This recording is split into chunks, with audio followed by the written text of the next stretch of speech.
جب کچھ بھی مل نہ سکا تو ڈبو دیں گے سفینہ، سائے کی قسم ملتے طوفان نہ کریں گے۔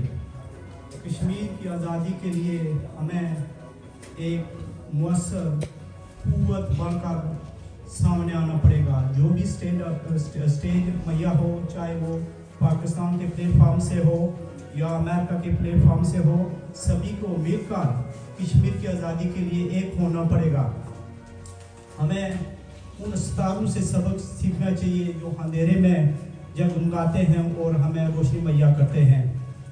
انسان اشرف المخلوقات ہے۔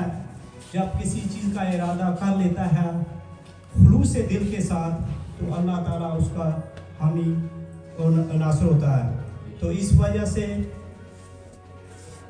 ہمیں کشمیریوں کے ساتھ اظہار یکجہتی کے لیے میں کشمیری جو مقبوضہ کشمیر میں اپنی جانوں کا نذرانہ پیش کر رہے ہیں، ان ماؤں بہنوں اور بھائیوں کو سلام پیش کرتا ہوں کہ اس کووڈ کے دوران جو ہمیں ادھر مشکل پیش آئی ہے، اس کے باوجود وہ ہم پر 5 اگست 19 سے لے کر آج دن تک وہ جو کتنے ظلم و ستم کی چکی میں اپنی جان کا نذرانہ پیش کرتا ہوں، انہیں خراج تحسین پیش کرتا ہوں۔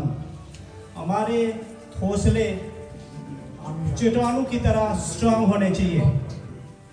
اس لیے ہمیں مخلص طریقے سے خلوص نیت کے ساتھ کشمیر کاز کے لیے کام کرنا ہوگا۔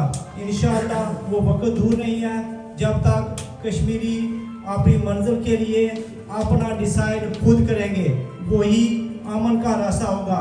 تو میں اسی پر ختم کرنا چاہتا ہوں۔ Thank you so much.